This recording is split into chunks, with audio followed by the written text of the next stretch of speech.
the manager comes and goes, hey, there's a couple out front. They flew all the way in from Atlanta to see you. They're huge fans.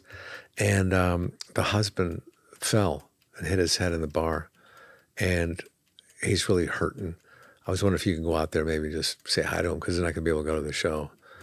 And I said, sure. I go out there, and the wife sees me. She's so excited. And the husband has his head down between his knees with a cold ice compress. Oh, no.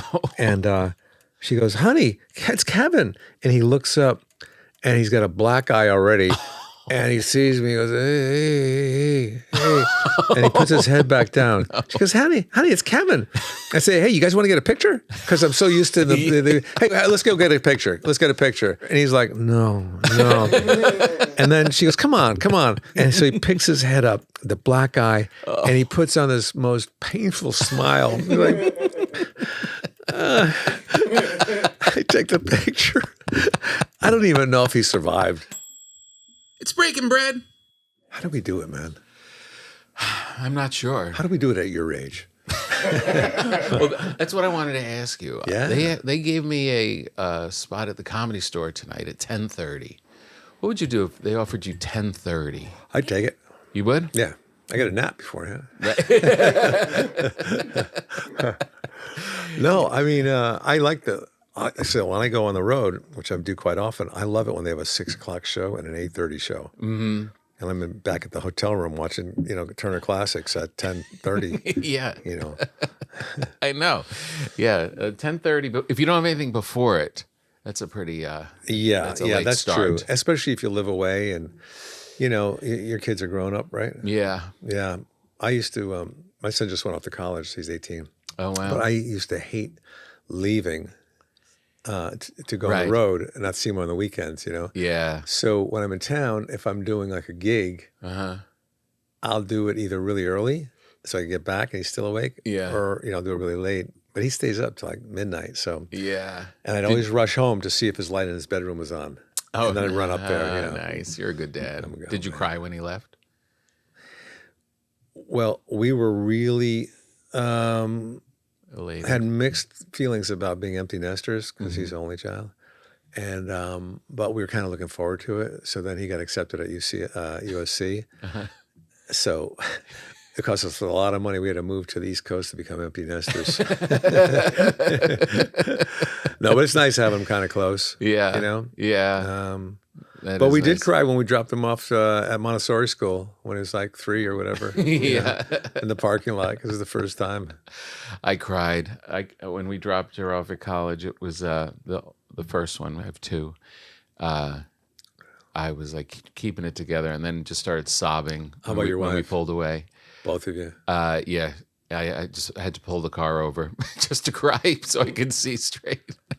I know. We did that, and then we realized how much time we have to ourselves at home. Yeah. At school. It's pretty great. I mean, at least in grammar school, college is a little bit more. How far away did they go? East Coast. Oh, okay. Yeah.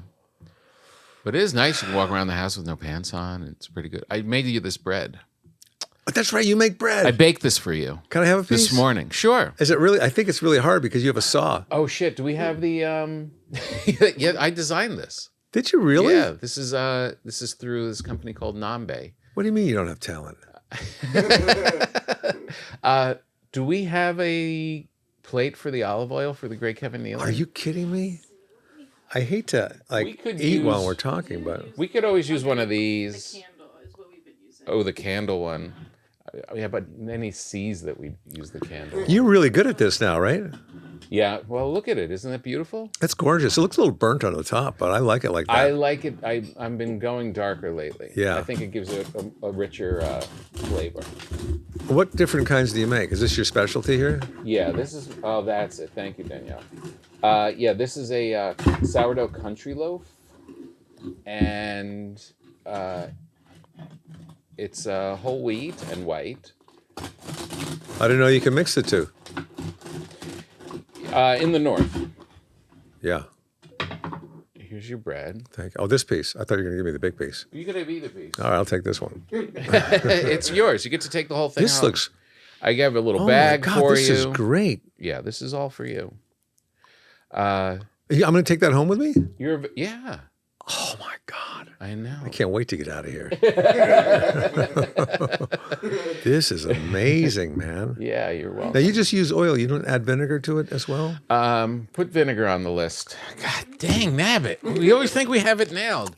And butter. Yesterday, Like butter. Keenan was here yesterday. And Keenan Wayans? Thompson. Oh. And he wanted salt. Oh, I get it. How is it?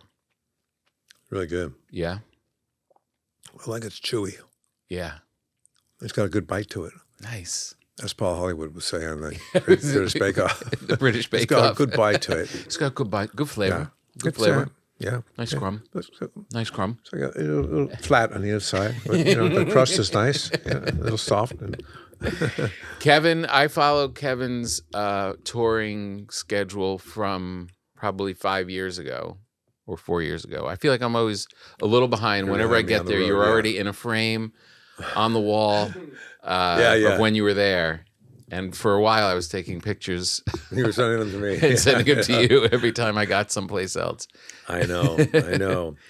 Congratulations on the new special. Thank you. Yeah. Yeah, it's been a long time since I made a special. I'm not one of these comics who comes out with a special every year. Yeah. Because that's not special. I wait like maybe 7 years, so it's really special. And the material's thought out and it's good. It is really good. Yeah. You have so many jokes. Thank you. So many smart, funny jokes. You really make me laugh. It's called Loose in the Crotch. Loose in the Crotch. It's going to be on YouTube January 27th. Okay. On the 800-pound gorilla platform. Nice. And I'm telling you, man, I've been doing this long, like you, a long time, right? And you've put in the 10,000 hours. There's no discomfort on stage. There's no nervousness. You're at your prime, top of your game.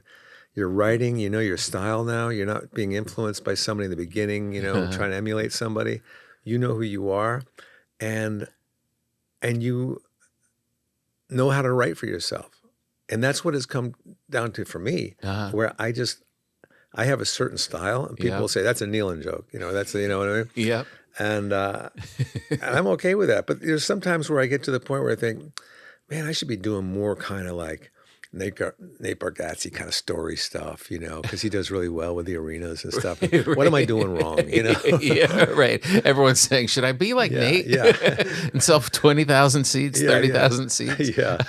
I just can't do an accent. Right. I don't come off that dumb. But I do like the special. It's really fun. It's hard for me to watch myself. How about you? I don't mind watching you. A lot of times I'll just listen to it. Yeah, damn you. You got me. Yeah, it depends. So if I look good, oh yeah, I can watch it. Always. But then there's times when where it's just like I was shooting like a game show one time, and we were doing the run through, and I was looking at myself on the monitor, and I was like, who is this monster? And I took a screenshot of it and I sent it to my daughter and I said, should this person be on television? Just this fat head, just bloated. I was like, so that's where I go. I go lighting. back and forth. It's all lighting. It's all lighting. You look like that's how you look. It's just bad lighting on that one. Right. When you look good, it's good lighting. That's all it is. But yeah, so for me, that's difficult. So at this point, I do all my editing, my own editing, or I'll edit with somebody, what they have, and you get so particular about it, and it's almost like and I'm taken from two different shows, right? And I got the mic in one hand and one show, the mic in the other hand for the second part of the joke. Oh, nobody will notice. Nobody will notice. Jeez. But it's a process and it's a lot of work. So I'm really proud of this one. So were you able to watch yourself, like if you're editing? First, yeah, I have to. Yeah, I have to. Did you cringe at first? Do you have to get used to it? I cringe the whole time when I'm editing. I go, oh man. The jokes are good, but I hate this guy. Yeah. And here's the other thing too. When you do the special, you do your best. Yeah. You do 2 shows. And then you go on the road after that and you're crushing it with that same act. You're much better. You're looser. You've had tags onto it, right? And you're thinking, So why good. why didn't I just wait 2 weeks before I did it? I Come know. off the road from this kind of gigs, you know? I know. I know that the pressure, that's kind of weird. Like all the things you said about knowing yourself and be able to write for yourself and like the 10,000 hours, but still there's that little tighten up on shoot night. There's still a little bit of a, Yeah, when you're sitting in makeup for an hour and hair and, you know, and you're going over your notes. I wish I had just come off the road from doing like a 5-show weekend somewhere. You know what I yeah, mean? yeah. Instead of I was doing like a spot here in LA and another one out in the Valley, you know, Uh-huh. and the crowds weren't that good. Yeah. And so, yeah, and then I forgot a couple of jokes on both shows, Oh, yeah. you know, Yeah. and Yeah, because something's still happening to your brain. You're still a little bit because you're doing it alone. You're in doing all these shows, just you, maybe your tour manager. You're just kind of, and then all of a sudden nobody. there's a lot of people around, I and know, yeah. they're Yeah. acting like it's. And then you got people coming in and say hi to you before the show. Like, hey, man, congratulations. Yeah, I'm working on my notes. I'm just trying to cram all this in. Maybe after the show. How's that? How's Susan? How's Susan doing? Good. I read the Wright brothers biography. Yeah. I think it was McCullough maybe wrote it, and they were talking about. They brought the plane over to France, and they would do like these kind of shows where they would take the plane out After the original flight? after the original flight, and they would fly around and show people stuff. And the first one that when they were there, it was a big thing, and people were like, "How's Susan?" and all this stuff, and they went out and they had problems, and it kind of messed up, and it wasn't that great, and they learned the brothers that at a certain point before we do these events, before we fly, just no one's allowed, and we shut the door. It's not arrogant. It's not. We just shut the door and shut them out. That's right. And just to get your head straight. I love that. Yeah. I love that. You know, it's funny when you talk about the Wright brothers. I remember reading something where there's somebody else who invented flight before they did, but they didn't get the attention that the Wright brothers did. Oh, really? Because I guess there was only one of them. You know, I don't know. And it's been like that for a lot of different things. Ouch. You know, the people that are getting the credit weren't really deserving it to be the first one. Yeah. Right? Yeah. You're the first one to do stand-up. I'm the first one to do stand-up. Right. But you take credit for it. Right. I know. And still, I don't get the credit I think I deserve. So you made this bread. And what about the oil? Do you have a particular oil you like on the bread? No. We like olive oil. We used canola for a while when people were getting sick in the middle of the interview. We had an olive oil guy on early on in the podcast. He should come back on. But this is good. Buona fortuna. The thing with olive oil is you want to make sure that it is a single source, that it comes from one place. One olive. One olive. I mean, squeeze that thing dry, baby. Come on, you can get a little more out of that. Are you still doing your hiking? Mm-hmm. Yeah. Which you did? I did. The day before Thanksgiving one year. Hiking with Kevin. It's on YouTube as well. Yep. I've done about 170 of these hikes now. Nice. I've had 2 knee replacements. Who was the worst person to hike with?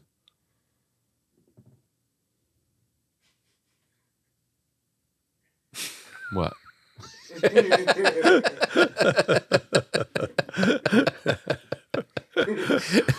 I could about David Spade because, you know, he kept putting it off for a long time. Finally goes, all right, I'll do it, but I can't go during traffic hours.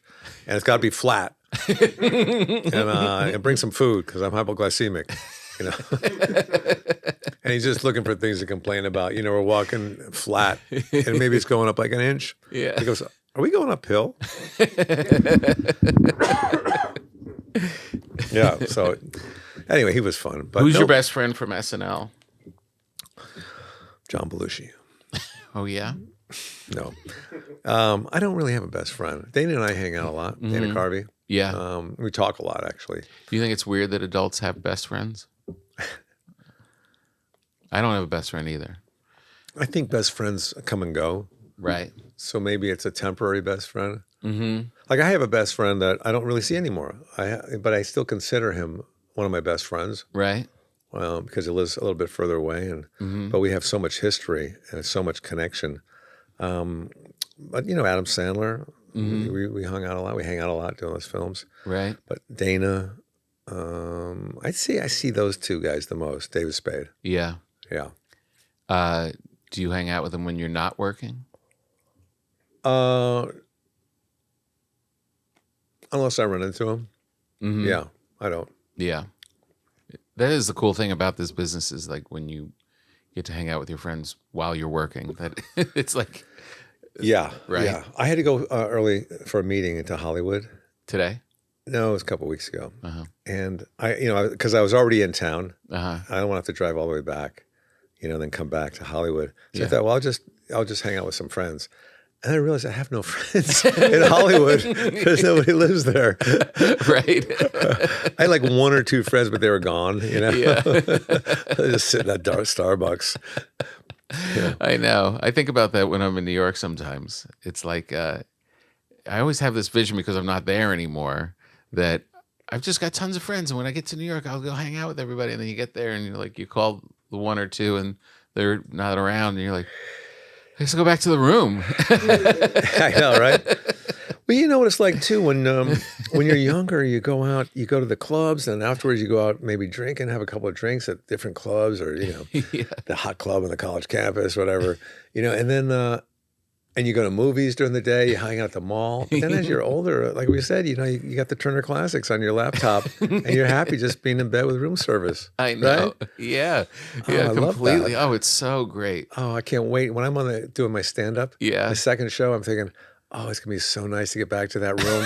And then I got all day tomorrow just to watch all the movies. And I know. I think that when I leave the room to go to the venue, when I'm leaving, I just like one last look. I'm like, oh, I can't wait till I'm back here. I remember when Lost was on. It was like the hot series, Yeah. And I was really caught up in that. And I'd be on stage just thinking about Lost at my second show. Getting home, I was thinking what's going to happen. Because when you've been doing stand-up this long, you could cruise control and think about other things. Yeah. Yep. You just daydream in the middle of telling jokes. Yeah. Yeah. They don't know. Are you watching anything now? Yeah. I watch a lot of stuff with my son. Yeah. He's into a lot of stuff that I enjoy too. Well, I'm kind of catching up on Stranger Things. On Stranger Things? Yeah. Yeah. Also, I just started watching Hijack. Hijack? Yeah, this is the second season. Wow. It's really good. Oh, the first season, somebody's on a plane. And he's like a special agent, and nobody knows it. He's trying to think of the right time to knock these guys out. Right. So and there's other stories going on. So that's the whole season of him on the plane trying to get it to land. And now it's season 2. He's on the train. No. And I'm going right along with it. I said, "Oh, okay, train, great. All right, let's do the train. It's got to be a bus next year. They're going to run out of things to hijack." So yeah, watching those, I thought, Succession. I got to that late, but I love that. Man. Yeah, that was really that good. one. It was good. Yeah. I like Ripley was a good one. Did you watch Ripley? Ripley, no. Oh, it's so good. Oh, yeah? It's black and white. Every shot is like a photograph. It's Really? so good, yeah. Dakota Fanning plays the woman. Oh, She's really nice. good. Let me just go back a little bit. Okay. You are such a good comic. You are so Am I? dedicated to your craft. Yeah? I see that when I see you. And I see somebody who's not over anxious and have anxiety attacks. You're just so matter of fact, this is what I do. This is my act. Right. I'm clean. Sometimes I wear a jacket and a tie. I'm trying to keep that whole thing, going. Thank you, I think. Do you like my material? I do like your material. I think it's smart. I think it's relatable. Right. And it's clean. Do you think I should be dirtier? Should I be edgier? No. No, I don't think you need to change your material. Right. I think you just need to let the audience find you. How long have you been doing this? I used to think that. I thought, how can I, like we said earlier, how can I change my act to get more people? But I think you got to just keep doing what you're doing, man. Yeah. It is a very funny period that I'm in where you watch like comedians argue with each other. Like there's like debates of like, right-wing comics and comics that are talking about this and they're kind of like back and forth, or the woke thing. And it's so funny to be in the same business and not give a shit about any of that. No, I'm like, I could care less what you guys are fighting about. I don't care. My audience doesn't care. It's so, I feel like, no, I'm just in my bubble with my people. This is what you do, man. I've noticed as I get older, my audiences are getting older. Because sometimes I look behind the curtain, I'll see them all out there, gray-haired, bald, fat. And I go, oh, no. But then I realize I'm older than they are, probably. And I tell them, I said, you guys got to take better care of yourselves. Because I'm coming down the home stretch and I need you more than you need me. And you look around, you know what I'm talking about. And get your act together. How many of you aren't on compression socks here? That is funny. Like if they die, you have no audience. And Tom, I swear to you, the last 2 years, they've had to stop my show 5 times because somebody collapsed. They fell off the seat onto the ground. They had a medical condition. Yeah. They had to stop the show, put the lights on. Literally 5 times? Literally, yeah, at least 5 times. Oh, my God. And one time at the Ice House, about a year ago, I'm on stage and I hear a I think, oh, this guy's messing with me. So I moved to the other side of the stage. And I hear a woman in the back go, he's choking. He's choking. Oh, no. I said, no, I feel confident. But some guy apparently was choking. I turn and he's like, oh, and the people are around him. Oh, no. And she yells out, give him the Heimlich maneuver. This woman who wasn't even close to him. Just barking orders. Yeah. So I know the Heimlich maneuver. I've never done it to anybody. No. But I've always kind of, I've avoided it. Yeah. If somebody else can get there before me and I give that person enough time, somebody comes out of the woodwork and they'll do it. So I go, well, I guess now I got to do it. No. So I jump off the stage. I get behind the person, and he's heavy. I could barely pick him up. And I told the people, I said, lift him up. And I'm about ready to do that compression on his chest. And the woman goes, he's awake. He's okay. Wait, he's all right. He's all right. He's all right. And they take him into the green room. And, I got like 10 minutes more left on my set. So just tear him apart. And I go back to the green room, and he is so grateful. He's so grateful. Jeez. But he wasn't choking. He wasn't? That woman knew nothing in the back. He had a reaction from the alcohol into the stomach cancer medicine he was taking. Oh, no. So I was about to crush his stomach cancer.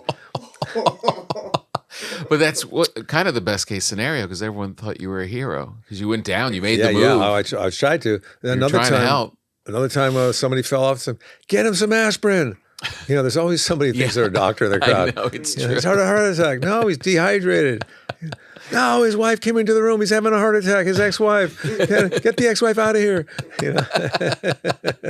And then when they stand up at the end, everyone applauds like a football player, like getting up after. Yeah. My favorite bit, I think they got probably the hardest laugh I've ever got in my life. And when the piano player laughs, it's funny. That's at the Comedy Cellar. And I steal my act. It was the other Comedy Cellar, the bigger one. Yeah. And the underground. Somebody fell off the chair.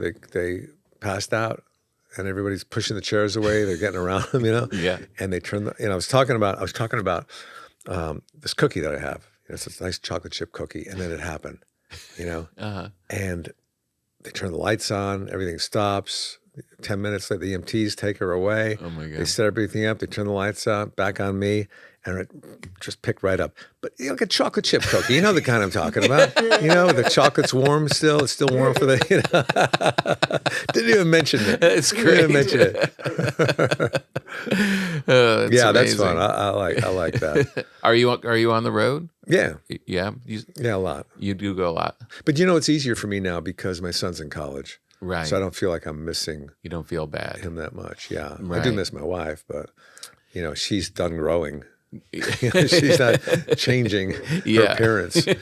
Her voice is not getting deeper. Does she have any interest in going with you on the road? Not at all. Yeah. She doesn't like stand-up comedy. She's an improv player. She used to be in the Groundlings Sunday Company. And she teaches improv now to Down syndrome kids out in the Valley. Oh, wow. Yeah. So, but she does not like stand-up. And I think she worries about me too. Oh yeah. either bombing or not Oh, saying the right thing. you mean she gets uncomfortable when she's around you performing? Like, Yeah, she's uncomfortable. right. Yeah, She gets nervous. That's yeah. weird because she's an improv. What about your wife? Does she? My wife was a comedian. Oh, really? When we first met. Is it Nikki Glaser? It is Nikki Glaser. And Cynthia Corey, and we met at the comic strip years ago. And then when we had babies, she stopped. Oh. And does she like your started hanging stand-up? with the kids? She likes my stand-up, but those aren't real grapes. And now that my kids are gone, she still works part-time as a teacher. Oh. But I do get the sense that she's not interested in going on the road. Yeah, I mean, why would somebody want to go on the road when they don't have to? Unless you're going to Hawaii. Oh, I'll go. Yeah, cool I'll go. place. Yeah. Right, exactly. A city where they know people. Yeah. That kind of a thing. Yeah. I was doing a show, and do you do meet and greets? Yeah. Afterwards? So sometimes. In between the shows, they have maybe a dozen people that come back. They pay a little extra. And you give them a little massage, And so I finished the whole picture thing, like I had a little small talk. Hey, come on, let's get a picture. Yeah, come on to my studio. Hey, what is that? What kind of phone is that? Yeah. And then the manager comes and goes, hey, there's a couple out front. They flew all the way in from Atlanta to see you. They're huge fans. And the husband fell and hit his head in the bar. And he's really hurting. I was wondering if you can go out there, maybe just say hi to him, because then I could be able to go to the show. And I said, sure. I go out there, and the wife sees me. She's so excited.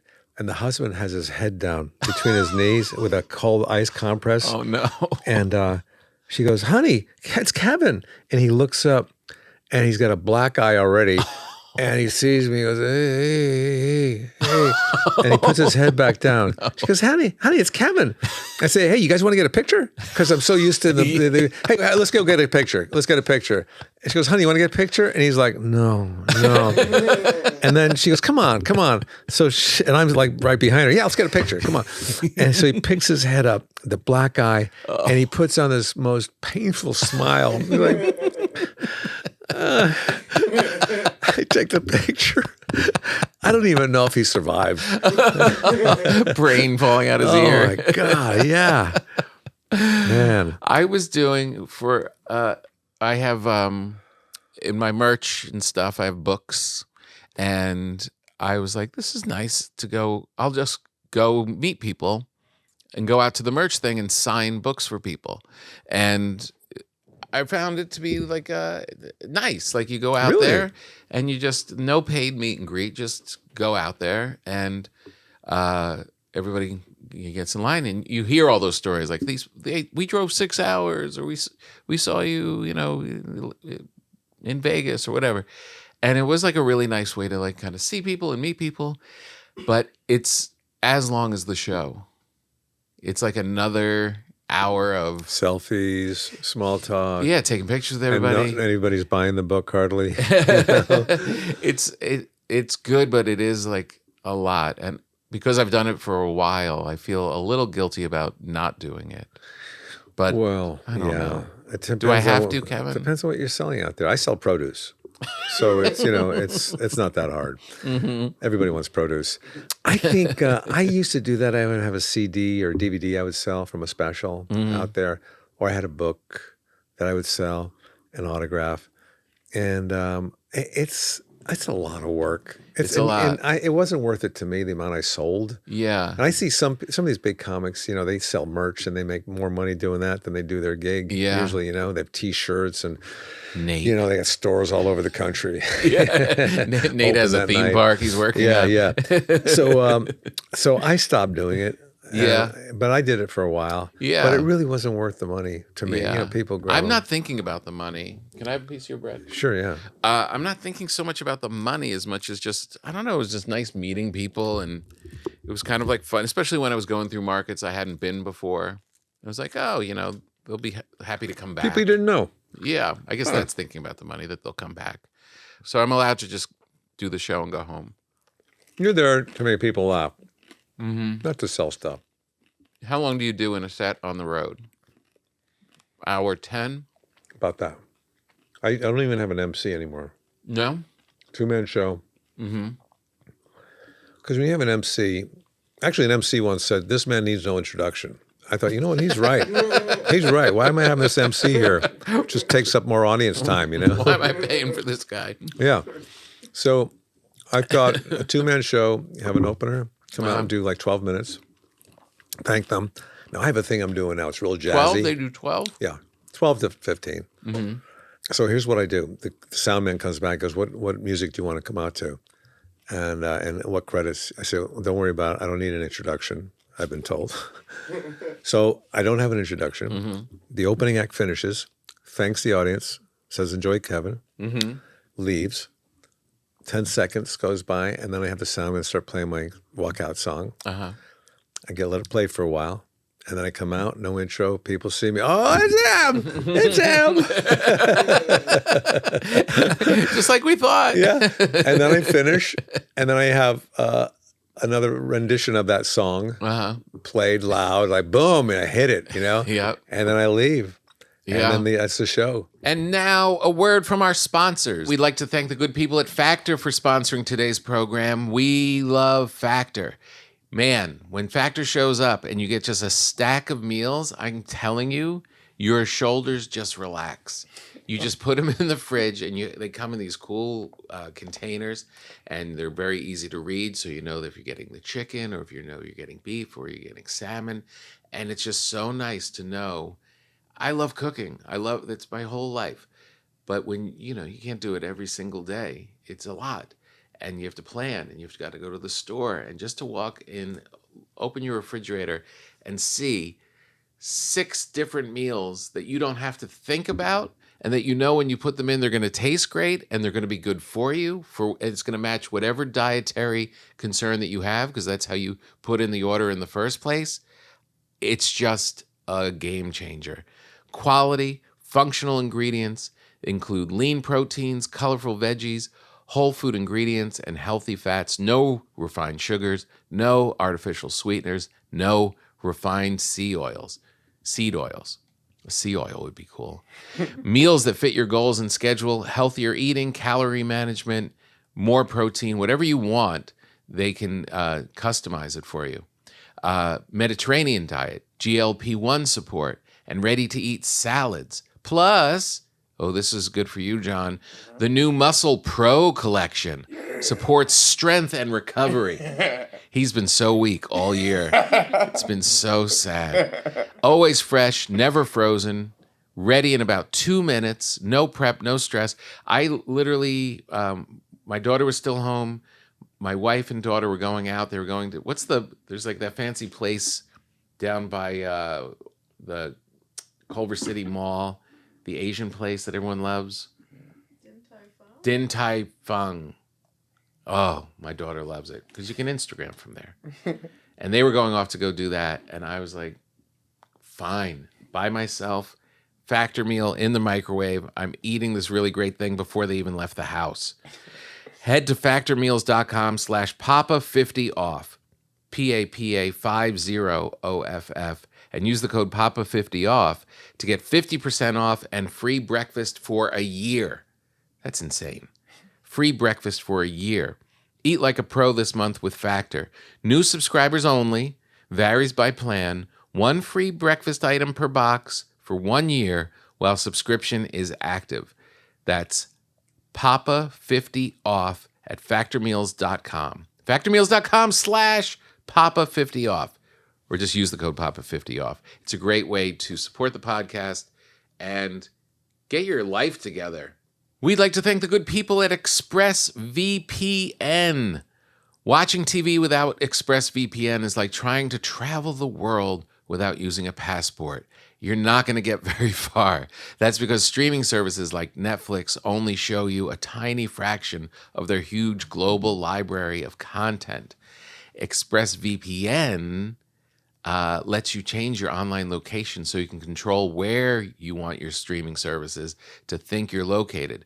They have servers in 105 countries and over 50 United States. That's funny. So you can gain access to thousands of new shows and never run out of stuff to watch. Right now, ExpressVPN is the best VPN. They have their lowest price ever. Plans start for just $3.49 a month. That's only 12 cents a day for all that access and all that protection. Maya here, our producer, uses ExpressVPN as a place to keep all of our stuff here at the podcast secure. So don't even try to get in and steal our guests or our bread recipes. It's easy to use. You fire up the app, you click one button to change locations. It works on all your devices, phones, laptops, tablets, smart TVs, and it's rated #1 top tech reviewers by top tech reviewers like CNET and The Verge. Optional dedicated IP service engineered with innovative zero-knowledge design. Not even ExpressVPN can trace an IP address back to the user. This is cool stuff. I love tech. So be smart. Stop paying full price for streaming services and only getting access to a fraction of their content. Get your money's worth at expressvpn.com/TomPapa. Don't forget to use my link at expressvpn.com/TomPapa to get up to 4 extra months of ExpressVPN. You know who's going to like this? My daughters. My daughters who are out in the wild using their laptops, watching way too many shows for how much school they're supposed to be doing. They're going to love ExpressVPN. We'd like to thank the good people at Monarch. Monarch, if you want to get control of your money and have a partner that's going to help you control your finances, deal with your debt, set goals, just kind of have a little financial advisor right in your pocket, Monarch is for you. I appreciate how Monarch makes it easy to use. Finances is difficult to begin with. You don't want an app that's going to be a big mess.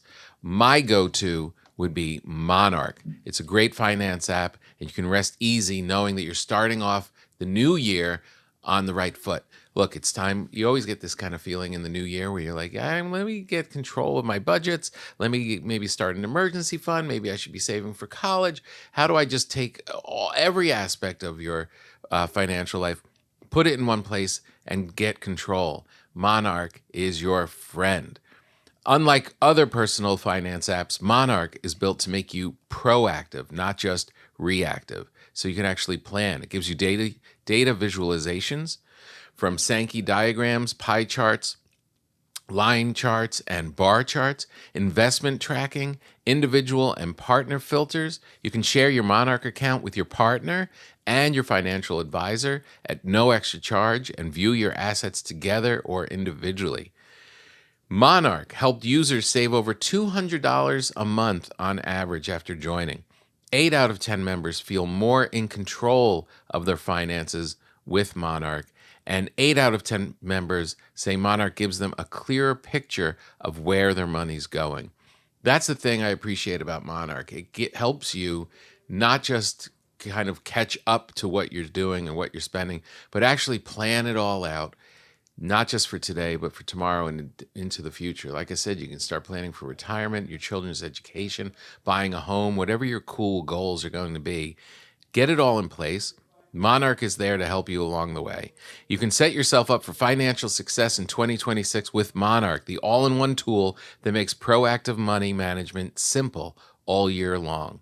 Use the code PAPA at monarch.com for half off your first year. That's 50% off your first year at monarch.com with the code PAPA, P-A-P-A. And now back to the show. Do you bring the opener? Do you? No. You don't? A local Sometimes person? I do.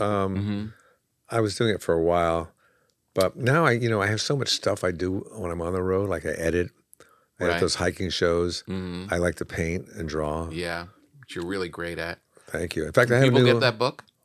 Oh yeah. I have an art store now because a lot of people were asking me, "How can we get your paintings? Where can we buy them?" And I didn't have any place. I wasn't selling them, but then I thought, well, might as well. People want them, so I started a store, KevinNealonArt.com. Oh, nice. People can go there and They're so great. Thanks, buddy. Thanks. yeah, they could go on there and find out what they want, and it's been fun. I really love And it. are they free for your friends? Yeah, I don't have any friends. Oh, You know right. that. Right. I forgot. No, it's been something I've been doing for a long time, and now I'm kind of developing a style. It's like when you start stand up, you're emulating somebody. Mm-hmm. So I have people that I follow on Instagram. They're friends now. Who were you emulating when you were starting? Do you think? Well, Jason Seiler was a comic. He's actually an artist and also a comic. He started doing comedy. So for a long time, I was picking his brain about art, and saying, now, does this look right to you? Do you think the nose is too big? Because I'm doing caricatures. Right. And he'd give me some suggestions, right? And then he got into stand-up comedy. So now he's asking me stuff about stand-up. And I'm not like getting enough time with the art stuff questions, But it was a payback. And I still have that whole text thread from a couple of years ago. Yeah. So yeah, he's one of them. And there's a bunch of them that I follow Yeah. that are really, really good. Yeah. People see my artwork, they go, that's really good. But I'm thinking, you haven't seen the real good part. Oh, really? Is it something that you improve at as like stand up? Yeah. The more you do it, like anything, you get better at it. Yeah. But I have so many things I like to do. Mm-hmm. So I do a lot of things well, but not great. You could ask me anything. If I do something, I'll say, yeah, I do that. Yeah. Do you Gardening, fish. Can you go fishing? Fishing? Yeah, I'm not too good at it though. Yeah. But I catch a pretty good amount of fish though. Yeah. But they're not edible. Right. Because it's in the LA River. Yeah.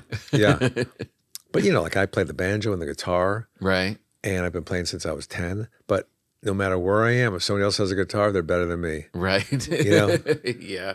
And is that because your mind is just curious? You want to keep trying lots of different things? Yeah, I guess so. I like things. I like trying different things and staying entertained. In college, I heard about continuing education.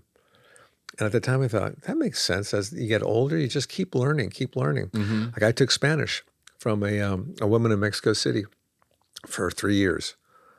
Learned very little. Because I didn't study. It wasn't her fault. I didn't study. And I would just, I would take the class, and then I had other things I wanted to do that I wasn't very good at. It's hard because you're supposed to then.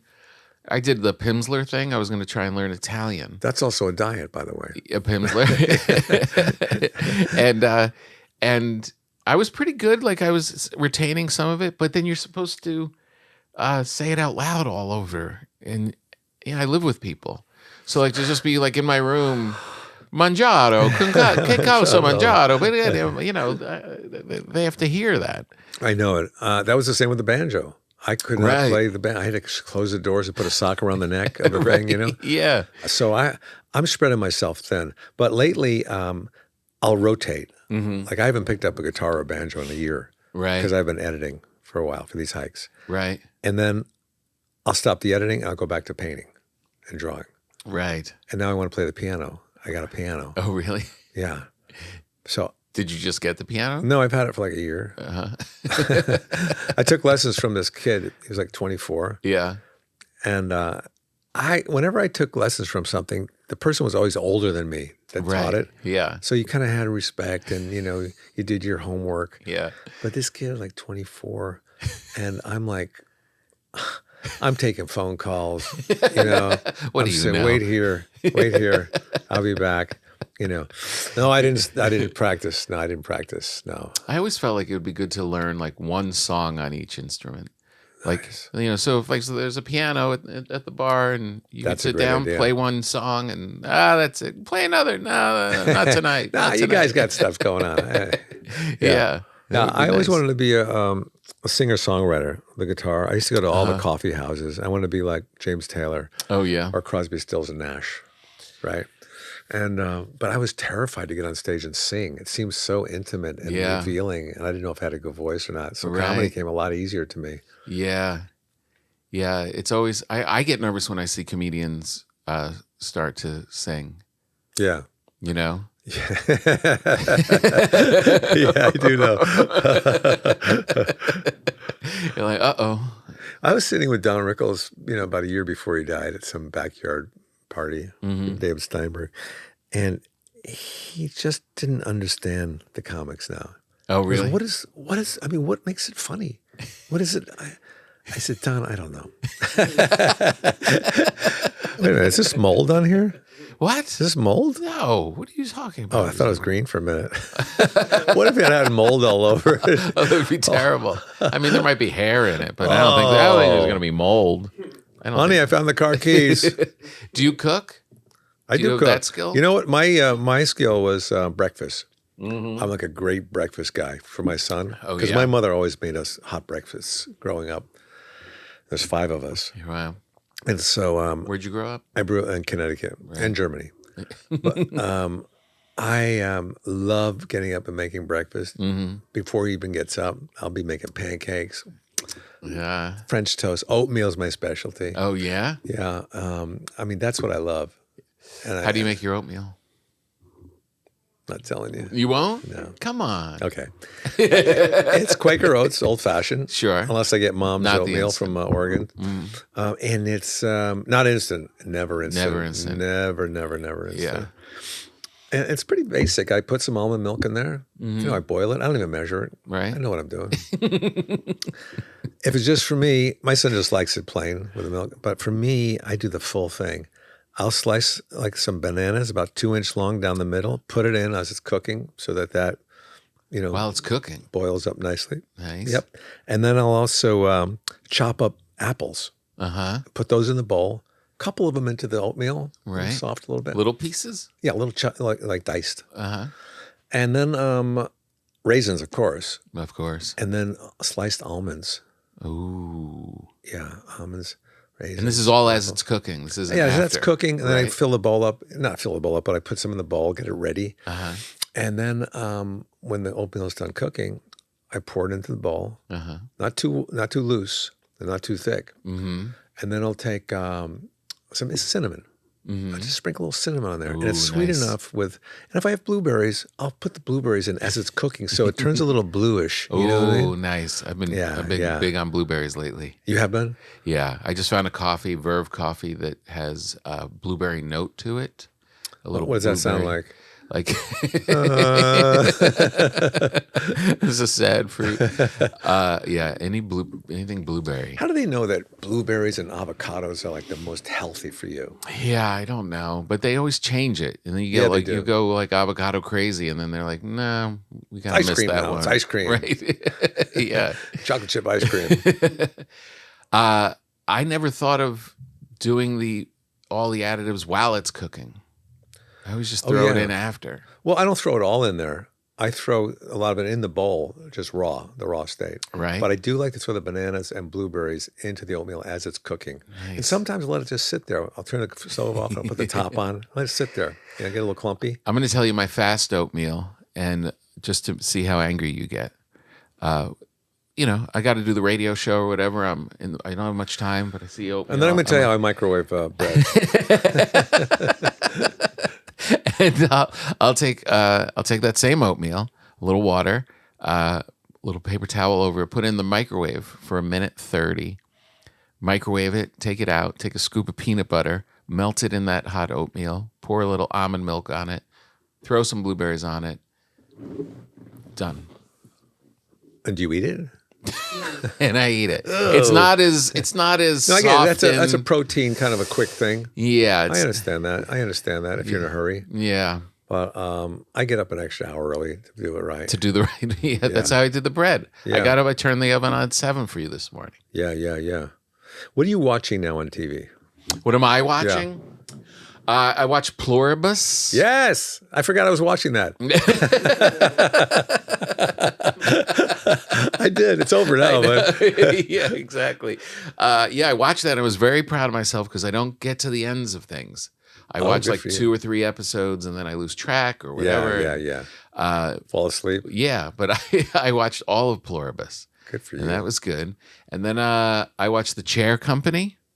Don't know that one. You don't know that one? Isn't that amazing? Like there was a time where you could say, "Oh, I watch Friends. I watch Cheers," and that's all, you know. But now people say, "Oh, I watch The Chair Company." What? Yeah. What's that? What platform is that on? That's on the Scooby Doo platform. Yeah. When a TV show would have like a bad night would be like 30 million views. Yeah. I'd be like, oof. No one really watched it. No. Only 30 million people. My wife and I are executive producing a documentary that What? you've got to see. It's on Apple TV. No. It's called "Come See Me in the Good Light." It won the Sundance Film Festival. We're just two of the executive Wait producers a on minute. it. The Tig one? Yeah. Holy cow. I didn't know you made that. Well, we didn't make it, but we're two of Tig the. says she made it. We're just the executive producers, and there's a lot of executive producers on it. But Tig was the one who came up with the idea for it, and it's a love story about It's beautiful. these two poets in Colorado. One of them's a poet laureate, and she's diagnosed with terminal cancer, but it's not one of those stories about cancer and sad. It's it's got some parts that are sad, but it's surprisingly very funny.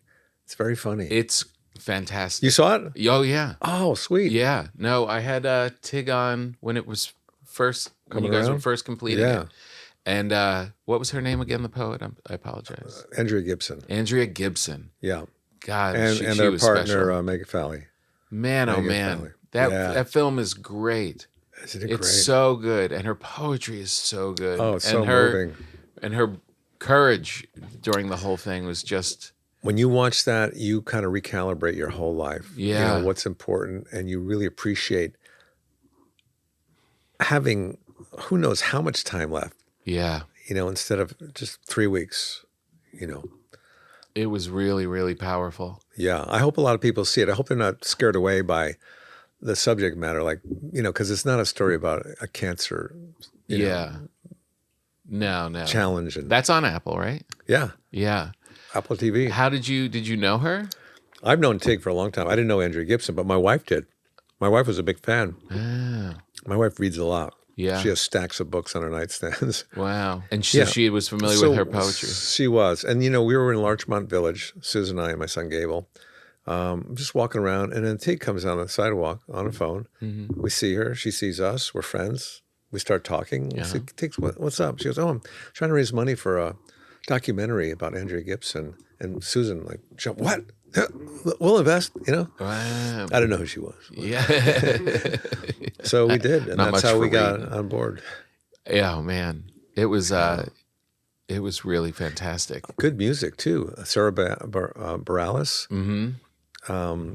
Has a great song there at the end called Salt, Then Sour, Then Sweet. Mm-hmm. And Brandy Carlisle has a song in there too, and also a duet with Sarah Bareilles, and they're also executive producers. It was so good. Oh, I'm It so really glad is. you like It's it. fantastic. Yeah. It really Come see me in the good light. powerful. And you won Sundance. Yeah. Amazing. That is powerful.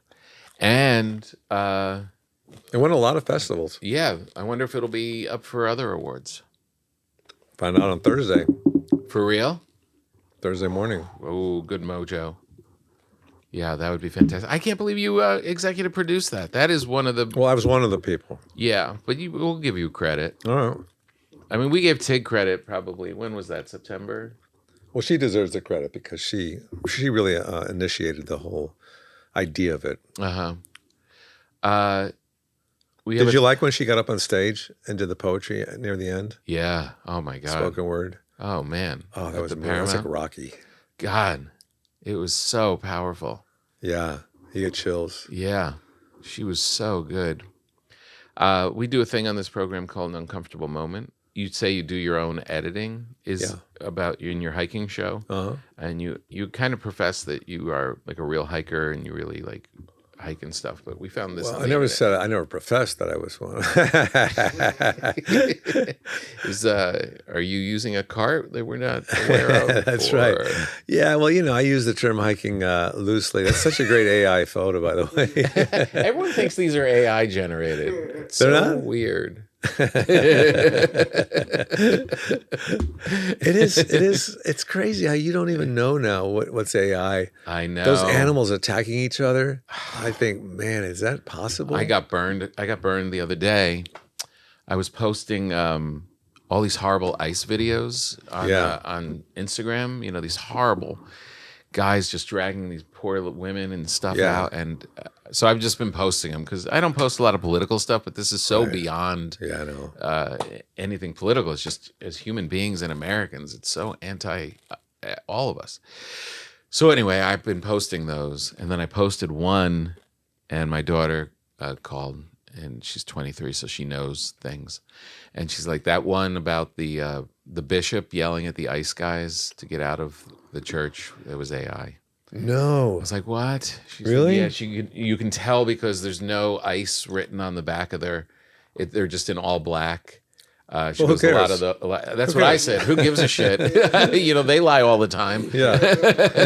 They make it seem like everything they're doing is above board. So Yeah. I was like, yeah, I'm sure it happened anyway. I'm sure some priest was yelling at it. All the cardinals came out against Greenland, right? yeah. God, they're just making everything worse. Why? Why, Kevin? Tom, when I go home, could I slice this bread and make what kind of sandwich would be great for that bread? Oh, Can I boy. make grilled cheese on that? Uh-huh. Oh. That is a great one. Peanut butter and jelly? Peanut butter and jelly, yeah. Not really giving it the respect it deserves. Well, the crust is, it's peanut butter and tough. jelly I find is like a soft, Yeah, you're right. you know what I mean? Yeah. The inside's good, but the crust is, it's a really good one that we did.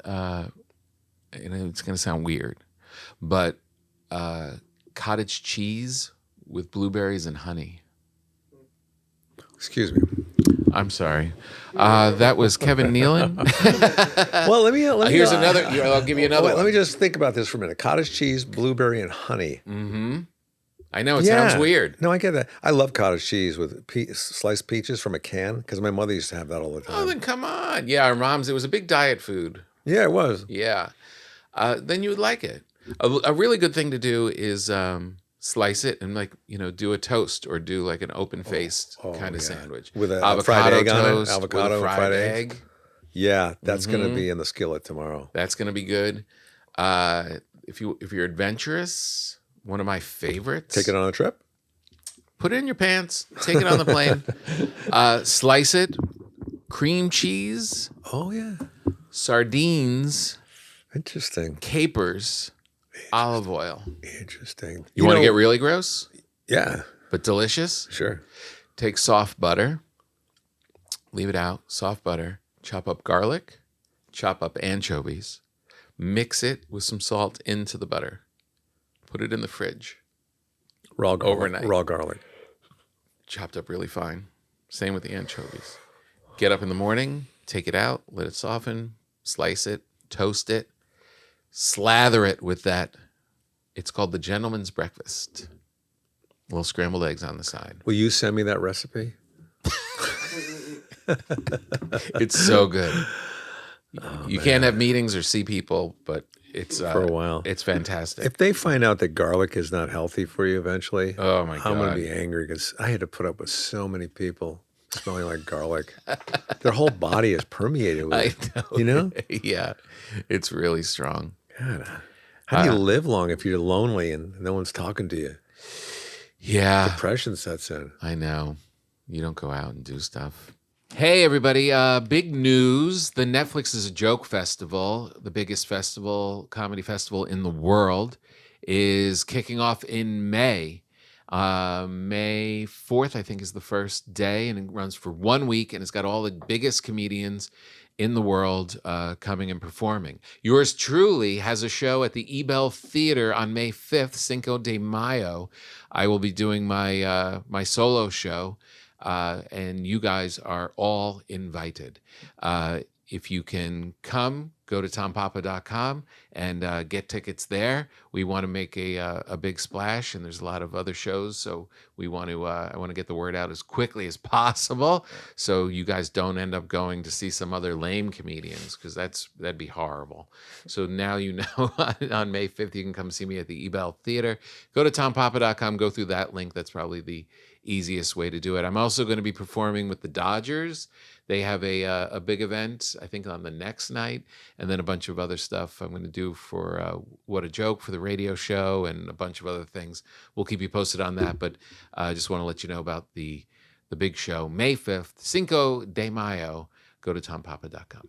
Hey, kids, if you like our podcast and are obsessed with food, I have another podcast for you called The Sporkful. It's hosted by Dan Pashman, who's also the inventor of a new pasta shape called cascatelli. Very cool guy. He was on my radio show once when he was first introducing his pasta, and I got to hang out with him and do the Sporkful. It's a fun podcast about food where you learn about people through talking about food, similar to this, I guess. Check out his 3-part series tracking down an iconic sandwich in Aleppo, Syria, or his story about a new hot dog vendor fighting to protect his turf. Dan also digs into what it takes to make the perfect ice cream sandwich and whether or not carbs are better for you in Europe. He's a fun guy, fun podcast. Check out the episode that we did together in New York when I went on the Sporkful, where we talked about me, mostly. It's probably the best one they've ever done. The Sporkful, it's not for foodies, it's for eaters. Get the Sporkful wherever you get your podcasts. And now, back to the show. Can I ask you a question? Yeah, you already have. Have you seen a ghost? Have you ever seen a ghost? I might have. You don't want to talk about it? I mean, it's transparent, so I don't know if... Yeah. Well, let me tell you something about ghosts. We own a house now that used to belong to our grandparents. It's over 300 years old in Maine. It's on the coast. Whoa. It's in Kittery, Maine. Do you rent? And it used to be a stagecoach stop. Whoa. So it still has the doors with the room numbers on it. And cool. The living room used to be the saloon. And they would have stairs coming up into the front door. Jeez. That's no longer the front door, and each room had a water closet, which meant that there was a well. That's where they got their water, right? Bring it up from there. And as legend has it, one night there was a knife fight in the saloon, and one of the barmaids tried to break it up, and they stabbed her, and she died, and they threw her body down the water closet in room 7. No. So my mother used to sit in a rocking chair every full moon and wait for her to come up. She wanted some of that. Really? Yeah. So that house, it's got to be haunted. Although I've never seen anything, and I don't believe in ghosts. How big is it? It's 3 stories. Wow. It's probably, I don't know. It's hard to judge, square feet size, but maybe 6,000 square feet. Jeez. 7. Sounds. It's pretty cool. big. Yeah, it's big. Do you spend a lot of time there? Not really. I mean, we would go up in the summers and spend time there, and when we lived on the East Coast, I'd spend more time there. Yeah, but it's got a lot of memories for us, and not one ghost sighting. No, my sister has experienced that though. She'd be sleeping and feel like a weight on her chest, and like a ghost was sitting on her. Why would a ghost do that? I don't know. That's a fun ghost. I always wonder why are ghosts dressed? Well, they have clothes on, right? Yeah. I mean, I'm sure that's been brought up before. Yeah. But, I mean... And why not change their clothes? Yeah. Why not update it to the... We did have the Tasker family, a couple, older couple, lived in the front apartment, in apartment 4. This is more of a studio apartment. And they would have card games. I don't know, maybe once every 2 days. Yeah. They'd invite somebody. They played bridge or whatever. And they left the door open one night to the hallway, and they heard a creaking. The door opened up, and they said this, and she's a psychic, the woman, Mrs. Tasker. She's a psychic. And this woman came in dressed like an 18th century garb and looking very kind of sad, kind of floated in. And Mrs. Tasker says, no, you have to leave. So then she just floated back out, more sad. Oh, even more sad. Why not let her stay? I know. She's a sad ghost. Oh, it's terrible. So what about you? Do you believe in ghosts? I do believe in ghosts. Why? I feel it a lot. You feel it on your chest? I've had them sit on me before. I saw a ghost. Our camera took a picture of a ghost in my office. I had one of those Nest cameras. Yeah. And it was I was on the road. I was in Colorado doing a show, and it went off. It was the first time I ever had one there. And I was like, oh, it alerted me on my phone. There's something in my office, and I looked, and it was my dog. And I was like, oh, that would be a cool movie if like you're on the road and then the camera alerts you and there's just a guy looking back in it. Like that'd be a good opening to a horror movie. And the rest of the movie is a problem. Yeah, the rest of the movie I didn't figure out. So it took a picture. So when it sent it back, it wasn't my dog. This was it. No way. The only one home was my wife, and that's on like the second floor. There's no way that there's a shadow from the outside or anything. Doesn't it look like a guy in a trench coat? Yeah, with a gun. Yeah. I don't know. There's got to be some kind of a shadow from something. There's not. There's something. There's always an explanation. There's not. Yeah, the explanation is that we caught a ghost on camera. You might have to pixelate his face out until you get permission to use this. This is before AI. I was in Savannah about a year ago. This place called the Pink House, I think it was. It's supposed to be haunted. It's a restaurant. And down in the bar, they have a picture from like, I don't know, the 70s. Yeah. And nobody has to say anything. You see the person there. It's a soldier. It's like a Confederate soldier in the room at the bar, like at the end of the bar. And you look at it, you go, that sure does look like a Confederate soldier at the end of the bar, with the jacket on and that hat. In a photo? Yeah. Yeah. You catch them sometimes. But I've become very skeptical about things. You have? My father's an engineer.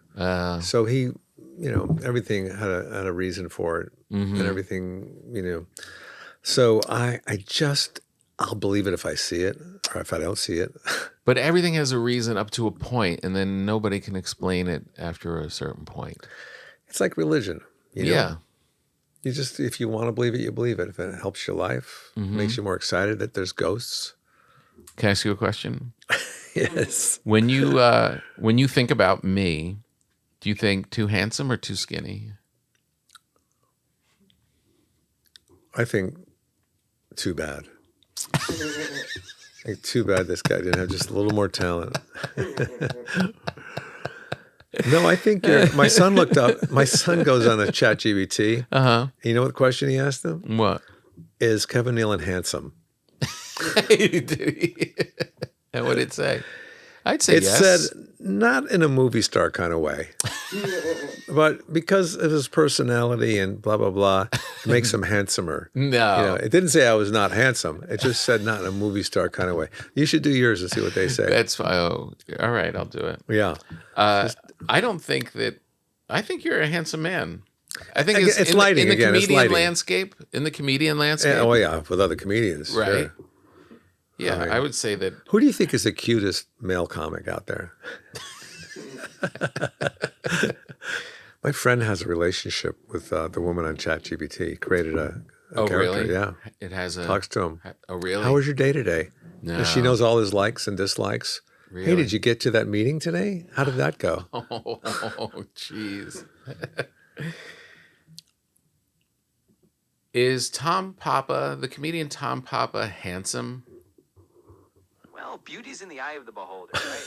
But I'd say Tom Papa's got that warm, friendly vibe that a lot of people find charming. Plus, confidence and humor usually add a lot of appeal. That sounds like a no. Not at all. I'm just saying that looks are subjective. He's beating around the bush on that one. Yeah. Hey, put in Brad Pitt. Oh, yeah. Is let's Brad do Pitt that. handsome? That's a good one. Okay. Is Brad Pitt handsome? Totally. It's often considered classically handsome by Damn it. We got to work for it, Kevin. We have to do extra. Humor trumps all of that. It does, right? Mel Brooks with Anne Bancroft, right? Yeah, right? The funniest guy.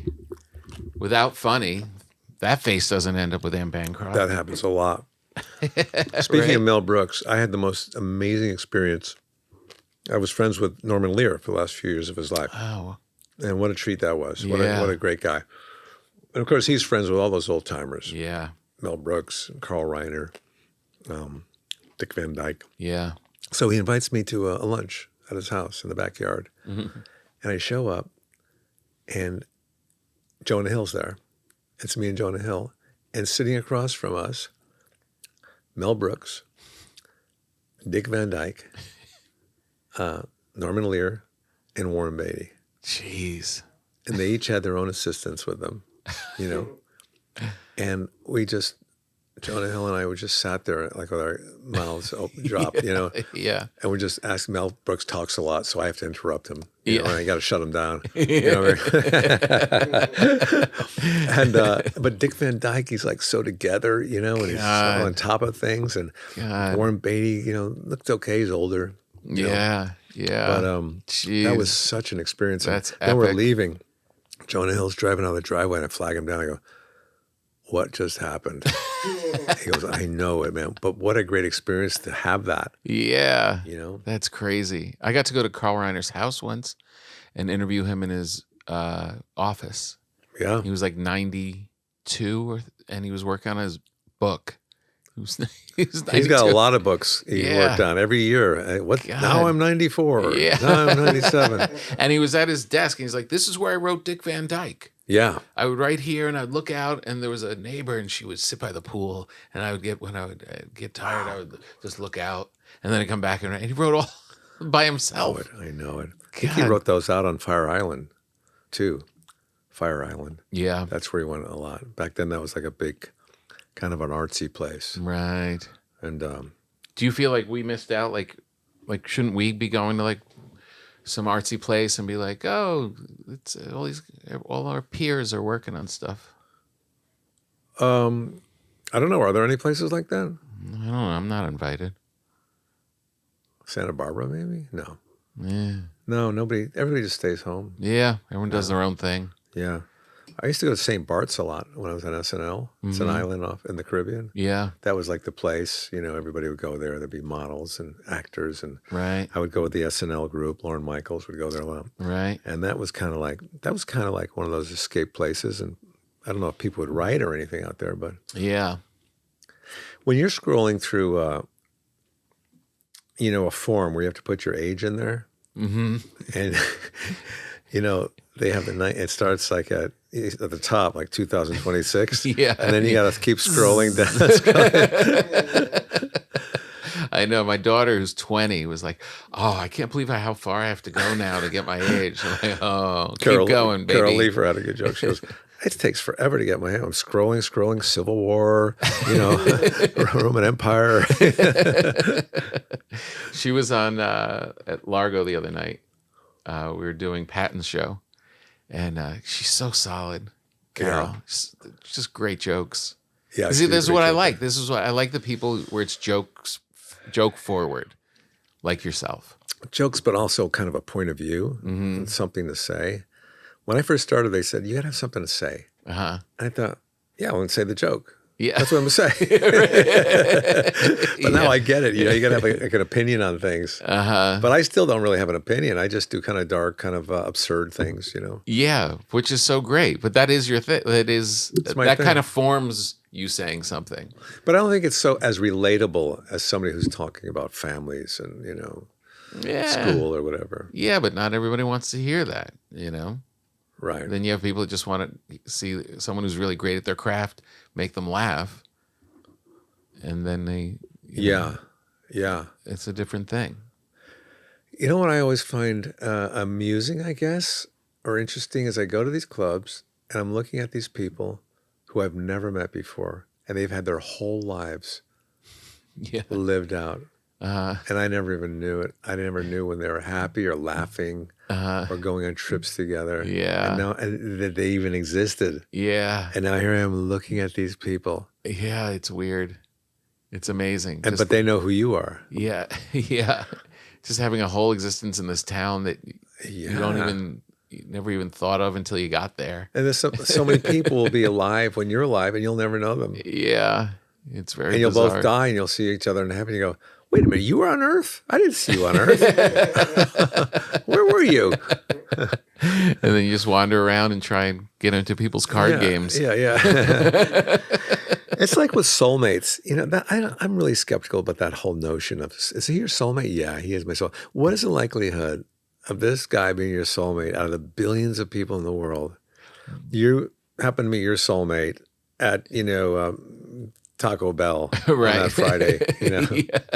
But to your point, it might be because you don't get to meet all those billions of people, like you said. Yeah, but it's like you only by get soulmate, thrown in front of these certain people. I know, but I'm talking about the person who would be perfect for you. Right. You can call this person your soulmate, but it's probably not the person who would be best for you in the world. Right. That you would really be, excited about. But you settle for that person and you call it your soulmate. Because we only meet the people in our area, right? Right. And it's like when you grow up, Yeah. like I see some people that are with partners that I don't think are that attractive. Right. But wherever they grew up, there must have been not a lot of choices. So they probably looked and thought, yeah, she's the prettiest one out of all this. And that's my standard right there. I'm going to say that's that's my level. And then you get married and go on vacation and you're like, whoa, there's more attractive people out there. yeah, here in Tennessee. Yeah, I like this. Oh, it's so funny. When does the special come out again? It comes out January 27th. It's, January 27th. 800-pound gorilla platform. That's YouTube. On YouTube. And and the art store is kevinnealonart.com. Beautiful. And the movie is Come See Me in the Good Light. Apple TV. So good. So great. Wow, Thursday. That would be cool. I Yeah. don't even want to say it out loud what we're waiting for, but that would be really cool. And the songs, too. When will this be on? This will be on shortly, I would say. February 10th. So it'll have been out, and now it's starting to roll. Yeah. Yeah. We should do a version since the Oscars nominations have come out already. Hey, congratulations on the Oscar Oh, nomination. yeah. I congratulate. Are you going to get to go to the Oscars? I know your film got nominated, right? For Yeah, I documentary? don't know. There's a lot of executive producers. I don't know what the limit is, but just being nominated is enough for me. Have you ever been nominated? I was nominated for an Emmy, Yeah. I think we won an SNL Nice. for writing. I was a writer at the time. Did you get to go on stage? You know what? I'm not a big fan of award shows. Mm-hmm. I don't even remember if I went on stage or not. Do you have an Emmy in your house? I have a certificate, Oh. so maybe it's just a nomination. Oh. But the Oscar thing, the that was Oscar. really exciting. Let's do a version of that you've won the Oscar. Okay. What's it like just waking up in the morning and seeing that statue? Tom, I can't believe it. Executive producers are not supposed to get a statue. Yeah. But I got the statue. Oh, man. Most people just get a certificate. It's just so exciting. I mean, just to be, of course, we all know the Oscars, the Academy. And, Yeah. And just to have this film, this documentary be acknowledged like that and then to win. Yeah. Well, no, this is on before that. Just to be acknowledged like that is just, it's really Amazing. it's amazing. Yeah. And it's fulfilling and so rewarding. Yeah. And it makes me feel like I could do it again. I was going to say it's so great that you finally got recognized for something that you've done. For something I didn't do. Something I invested in. Right. But I believed in it. What guests can we look forward to on hiking? Hiking with Kevin. Well, I have Tiffany Haddish coming up. Nice. Rick Glassman. Nice. I have Has anyone done it twice? Oscar Nunez. I have Tiffany Haddish coming up, Rick Glassman, Oscar Nunez. Oh, they've all Some done it people twice. have done it twice. No. Well, Tiffany Haddish done it like 3 times. Oh. 3 Conan, times. Conan's done it like 2 or 3 times. Wow. Dana's done it twice, Dana Carvey. Nice. Yeah, most people just What makes once. what makes someone just do it once? Fear. Disappointment. Regret. Watching you try and get the drone to work. Yeah. No, one time it's just, I mean, that's pretty much what I do is one time with everybody. And then sometimes I won't have anybody to hike with. So I'll just, Call hey, your you want to do friends. this again? Or they'll say, I want to do it. Hey, I want to do this again. I say, okay, well, how's next Friday? Oh, I'm not particular. yeah.